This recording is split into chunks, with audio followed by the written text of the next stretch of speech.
Hi, everyone. Welcome back to my channel. I am very happy to have you here today. In this video, we will learn English using a special way called shadowing. Now, you might be asking, what is shadowing? Let me tell you. Shadowing means listening to someone speak English and trying to say the same words in the same way. This helps you speak better, hear sounds more clearly, and improve how you listen. It is like being a shadow, copying every word. This is how you can use this video to practice. First, listen while I read a story. You will see all the words on the screen so you can follow easily. Then, repeat after me, trying to match how I say the words. If you do not say it perfectly the first time, do not worry. Practicing more will help you get better. Before we start, I want to tell you why I picked this story. I heard it not long ago and thought it would be great to share with you because it is both fun and helpful. Today's story is about Lisa, a young woman who visited the London for the first time. The story is written with simple words, so you can understand and practice speaking easily. Here is what we will do. I will read slowly and clearly, and you can follow along on the screen. Later, you will have time to repeat the sentences with me. This will help you improve listening, speaking, and reading at the same time. Are you ready to hear Lisa's story? Let's start. This is the story. I am at the airport right now, and I feel very excited. Today is the day I will fly to London for the first time. I have my passport, my ticket, and my bags. Everything is ready. I walk to the check-in counter and give my ticket to the woman there. She smiles at me and says, "Here is your boarding pass.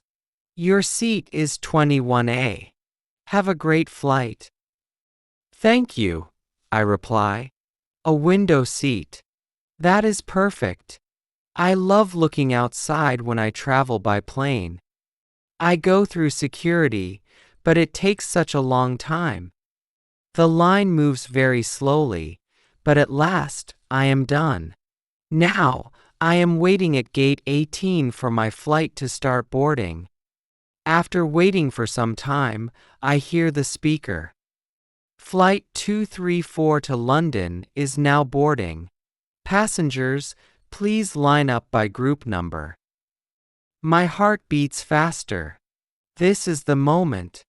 I step onto the plane and walk down the aisle, looking for seat 21A. When I reach my row, I stop because someone is already sitting there.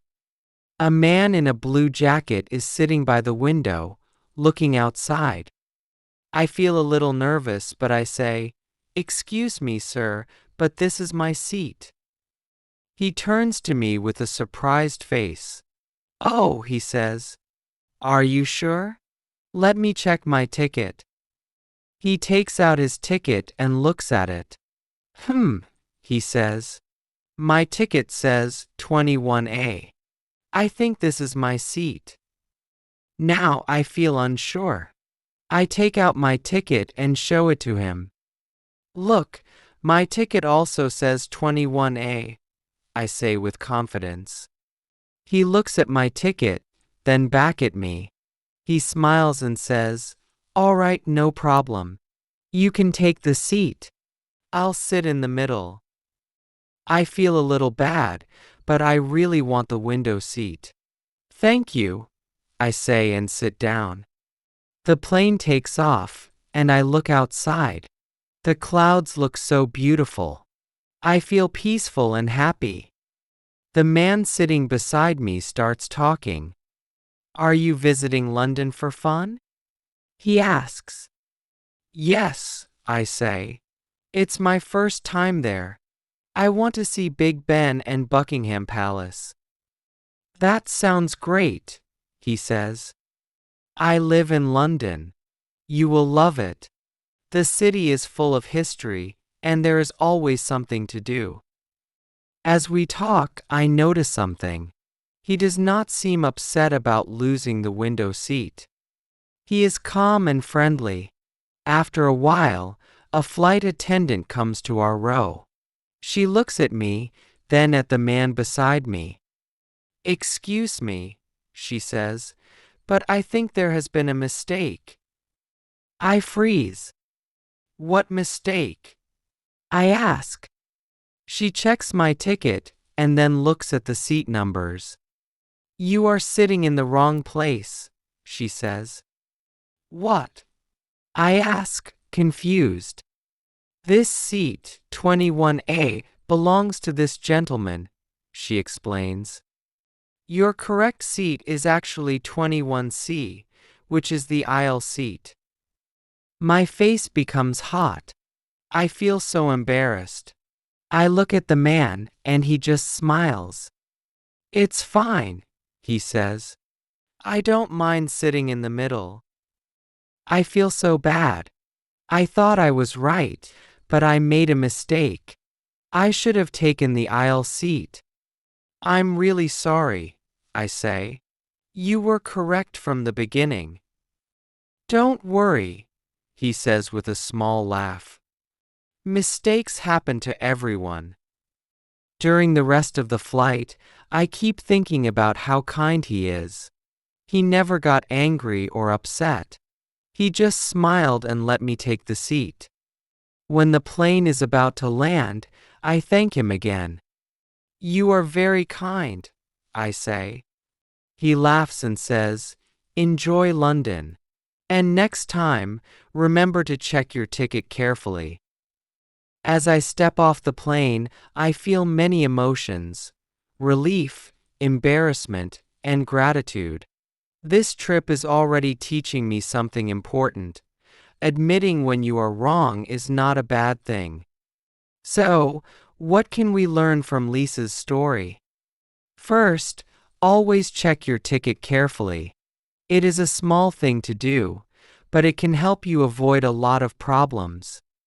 It is easy to sit in the wrong seat, especially when you are feeling excited or nervous. But the most important lesson is this: making mistakes is okay. Lisa believed she was right, but she wasn't. The man did not get angry. Instead, he was kind and patient. This shows us that even small acts of kindness can make a big difference. Learning English is just like this trip. We all make mistakes sometimes, and that is completely fine. Mistakes help us improve. The key is to keep trying and stay positive. Every little step you take in learning English brings you closer to your goal. Now, I want you to think about this. What would you do if you were in Lisa's place? Would you move to another seat, or would you stay where you thought you should be? Tell me in the comments. Now, let's look at some useful words and sentences from Lisa's story. These phrases can help you when you travel, or even in everyday conversations. 1. Phrases to use at the airport. "Excuse me, this is my seat." Say this if someone is sitting in the wrong place. Oh, repeat after me. "Excuse me, this is my seat." Let me check my ticket. A polite way to confirm your seat or other details. Oh, repeat after me. "Let me check my ticket." Have a good flight. A friendly way to wish someone a safe journey. Oh, repeat after me. "Have a good flight." 2. Important words for travel. A boarding pass, a ticket that allows you to get on the plane. Oh, example: I showed my boarding pass before getting on the plane. A window seat, middle seat, aisle seat, the 3 kinds of seats on a plane. Oh, example: I like sitting in the window seat so I can see outside. A security check, the process where workers at the airport check your bags and ID. Oh, example: It took a long time to go through the security check today. A gate, the place where you wait before getting on your flight. Oh, example. My flight leaves from gate 18. 3. Phrases for being polite. A. Don't worry about it. A nice way to say that everything is fine. Oh, example. I said sorry for the mistake, and he answered, don't worry about it. A. Mistakes happen. A way to remind someone that errors are normal. Oh, example. After I sat in the wrong seat, the man said, mistakes happen. Enjoy your trip. A kind way to wish someone well on their journey. Oh, example. Before I left, the flight attendant said, enjoy your trip. Time to practice. Let's practice some of these sentences together. Repeat after me. Excuse me, this is my seat. Let me check my ticket. A. Don't worry about it. A. Mistakes happen. Great job. These phrases are very helpful when you travel. Try to use them when you fly, or in any situation where you need to be polite. Final thoughts. Today, we learned some important lessons from Lisa's story. First, always check your ticket carefully before you sit down. A small mistake like sitting in the wrong seat can happen easily, especially when we are feeling excited or nervous. But the most important lesson is that making mistakes is okay. Lisa thought she was right, but she wasn't. However, instead of getting angry, the man in her row was kind and patient. This teaches us that being kind, even in small moments, can have a big impact. Learning English is just like this journey. Sometimes we make mistakes, and that is completely fine. Mistakes help us improve and grow. The most important thing is to keep practicing and not give up. Every little step you take brings you closer to your goal of speaking English fluently. In this video, we also learned useful words and phrases that can help you when traveling. At the airport, you can use phrases like, excuse me, this is my seat. If you need to correct a mistake politely. If you are unsure about something, you can say, let me check my ticket. And when you meet other travelers, you can say, have a good flight. These simple sentences will help you communicate better and feel more confident. We also went over some common travel words. For example, a boarding pass is the ticket you need to get on a plane. The security check is where airport staff check your bags and ID before you board. And the gate is the area where you wait before getting on your flight. Knowing these words will help you understand instructions at the airport more easily. Finally, we talked about phrases for being polite. If someone apologizes to you, you can say, don't worry about it. If a mistake happens, you can say, mistakes happen. And if someone is traveling, you can say, enjoy your trip. These phrases are useful not only at the airport, but also in everyday conversations. Now that you have learned these new words and phrases, I encourage you to practice them. Try saying them out loud or using them in real-life situations. The more you practice, the more confident you will become. Thank you for watching this video. I hope you found it helpful. Keep practicing, keep learning, and most importantly, don't be afraid to make mistakes. See you in the next lesson.